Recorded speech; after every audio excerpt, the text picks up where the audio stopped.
Good morning, it's Wendy Jacobs here with another quick video message. And this morning I want to talk to you guys about what is going on when you're triggered in a relationship. And yes, this is a continuation of the video that I did put out earlier this week. Because as for those of you that watched it, you probably recognize that I could have gone on for a very long time about this. It's one of the topics that I'm most passionate about, relationships, okay? Because guess what? We can't avoid them. We cannot avoid relationships as much as we think that we can. Maybe for some of you out there, you're trying to protect yourself and avoid intimate relationships. The truth is, you're always relating, right? Whether it's with your children, your colleagues, your brothers, your sisters, your parents, the lady at the grocery store, yourself. We are always relating. And so it's a good idea to become conscious of what is actually going on when we feel triggered. And by triggered, what I mean is this rise of negative emotion that comes up. And for most of us, when that does come up, we just want to run, right? We don't want to feel it. And the reason we don't want to feel it is because we've learned that when we feel good, right? When we feel love, we feel completely in alignment with who we are. We feel this sense of bliss. And when we're triggered, when something comes up that makes us feel negative, it almost kicks us out of that place to this place that it feels completely uncomfortable. And we want to quickly get back in. We want to quickly get back to that good feeling place. So how do you do that? Okay. So I've been talking a lot about being accountable for your emotions, for recognizing that you're the person that's influencing them. You're the one that's attaching meaning to it. That meaning that you're giving it is giving you the emotions that you experience, and you experience that emotion through your nervous system. But this morning I want to go a little bit deeper, okay? Because I want to talk to you, those of you out there that are emotionally sensitive, okay? And those emotionally sensitive people, you know who you are. You're the ones that get triggered all the time. You're the ones where things come up, you feel the hurt, you feel the pain. And so through that process, a lot of the time what may happen is that you have become an expert. You've become supreme at learning how to avoid negative emotions. Now, I had this chat with a client of mine earlier this week. Please excuse that noise. It's the garbage man, if you guys can hear it. I had a chat with a client of mine this week, and I talked to her about this because a lot of the time what can happen for those of you that are emotionally sensitive is just by default, without even recognize it, because of your need to avoid negative emotion and quickly get back into a better feeling place, you've become doormats. Yeah, I know that's a really extreme word, but that's what's happened. You've basically taught people that they can treat you any way you wish and it's going to be okay with you because you have all these skills to bypass what you're truly feeling. In many ways, some of you have become somewhat delusional, right?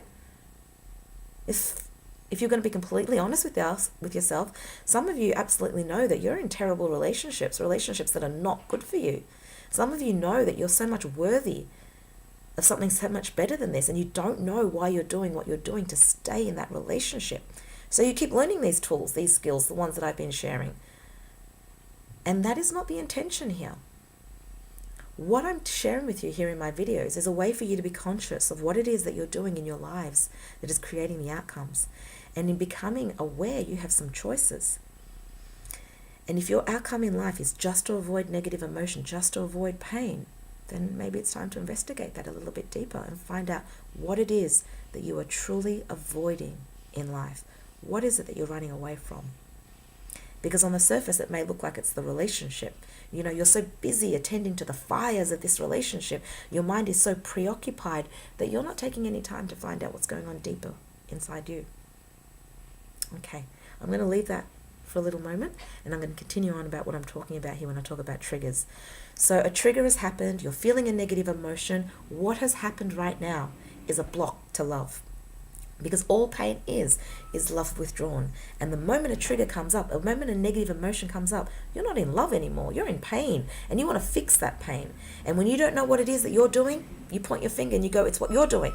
You're doing this and I'm feeling this way. Fix it. Change. You change, I can feel better. Right? Seems a little selfish, doesn't it? And you know what? We don't want to admit we're selfish, but we are all selfish.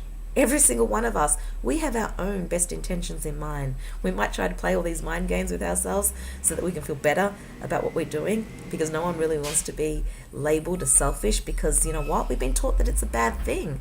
It's a bad thing to be selfish. But why is it? Why is it a bad thing to be selfish? Is it bad for me to do the things that make me feel good? Is it really that bad? Spend some time thinking about that. But let me get back again to the point of being triggered. So when you're triggered in a relationship and you've communicated that to your partner, which is where I left off in my previous video, and you said, hey, you know what? When you don't say good morning to me, I really, I don't know, it hurts me. I don't feel loved. I don't feel like, I was on your mind when you woke up. But when you do say good morning to me, then, I don't know, it might sound a little crazy, but it makes me feel really good. And in this moment, you've given your partner a choice. You are not forcing them to do anything. I'm not talking about control here. I'm talking about giving them options, giving them some insight into your world and how you experience it. And from this place, they have a choice to make. If they wish, they can choose to do the things that they know bring happiness and joy to you. And I can tell you what, from my experience, I know that any man or woman that loves you will consider some of these choices, if not all of these choices, and do their best to meet them if they can, right? And so they can do that, or they can say, well, you know what, can't do that one for you, babe. So what happens if they can't do that for you? They can't do the thing that you've just requested. They can't show you the behavior or the emotion that you need in order to feel the love that you're wanting to feel, okay? Well, you have some choices here. You can either go out and learn how to do that for yourself, or you can go get it met somewhere else, right? I know that when my relationship ended, one of my greatest vehicles for love, which was my relationship, wasn't there anymore. And I needed to feel that love. I actually didn't have too many resources back then on how to feel the love that I love to feel. And so I quickly jumped back into another relationship because I knew how to access love within a relationship. I'd become really good at that. And so by getting into a relationship, I was meeting my need for love and connection. And when I was in that relationship, I was able to feel the feelings that I felt. But of course, I was triggered. It was a new relationship. And everyone has different ways of showing love and giving love and receiving love. And there are challenges and there are things to learn about yourself. And there's communication to be had. And so a lot of what I teach here is about self-awareness. It's about communication. And so that communication, a lot of people say to me, what do I say, Wendy? What do I do, Wendy? And when I hear that, basically I hear that they're asking me for a Band-Aid. Yeah, just give me the answer. They think it's a surface. It's just something I need to say. And if I've said the right thing, then, it's all good. But deeper, much deeper. Much, much deeper. Of course, tools, skills, strategies, yeah, they're all helpful and they'll help you, but the trigger will come up again, so you've got to go a little bit deeper. And last week I shared that you need to get into the space, you need to get into the emotional space that you're searching for. So if it's love that you want to feel, you need to learn how to access your emotion of love before you can communicate in a way that will influence love out of the person that you're communicating with. Because if you come from anger, they're going to feel that and they're going to be defensive. If you come from a place of aloofness, they're going to feel that and probably act a bit aloof as well. Whatever emotion you communicate from will likely be the communication that you receive back from your partner or something that you've triggered from them. Love is the greatest influence there is out there. Love is the answer to all of our problems. It sounds so simplistic, doesn't it? If we could all just love despite the conditions, right? Wouldn't we live in a great world? But I'm going to be really careful with this statement here. Because earlier this week I had a conversation with a client of mine. And it's a conversation that I've had with myself as well. Yes, I do talk to myself. And what that is for those of us that are emotionally sensitive, and you know who you are. Yeah, the ones that are triggered often. We're the emotionally sensitive people, right? For those of you that are emotionally sensitive, you may have found ways to bypass your negative emotions because you don't want to feel them. You've learned all these cool tools, skills, strategies, insights, and ways of perceiving the world so that you don't have to feel the way you feel, which is the negative stuff, right? And so what you might have unconsciously done without even recognizing is taught people to treat you like a doormat. Yes, doormat. And I know it's a harsh word and you probably don't like it and you will want to resist it, a little bit like I did. But yes, a doormat. Because you don't get what you deserve.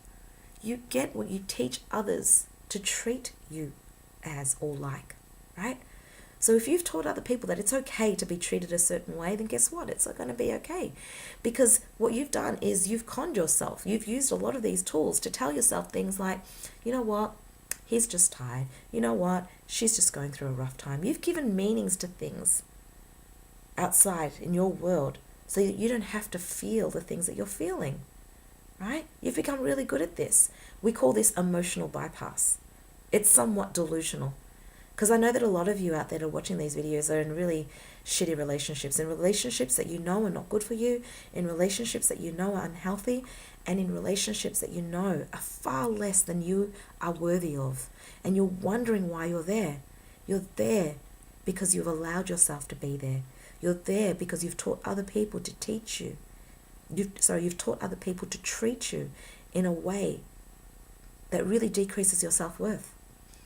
Because you've taught yourself all these cool ways of bypassing your emotions so you don't have to feel the negativity in the relationship anymore.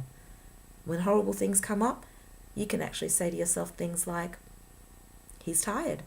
It is what it is.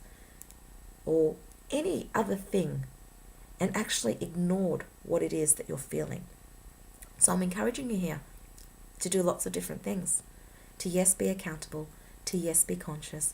To keep your heart open, to continue to love despite the challenges. Because when the trigger shows up, when the challenge shows up, that is a signal right there. It's a signal to you that that is your block to love. Because right now, when you're triggered, you don't feel love. You feel triggered. You feel pain. And you want to get back into love. And that's why you use all of this stuff so that you can get back to that great feeling so you can feel good again. Because when you feel good again, then life will be great. And who doesn't want to feel good, right? But some of us have learned to tell ourselves things that are delusional. And we live in horrible situations, maybe terrible jobs, maybe horrible relationships, whatever it is, you know what it is. But you've given yourself a story that makes it okay. And you're living so far below your worth. You're not living at your potential. You're not in a happy relationship. Because you've used these tools as a way to bypass your emotions. So what do? Yes, I could go on, and yes, we're at the 12-minute mark, so I'm going to leave it here.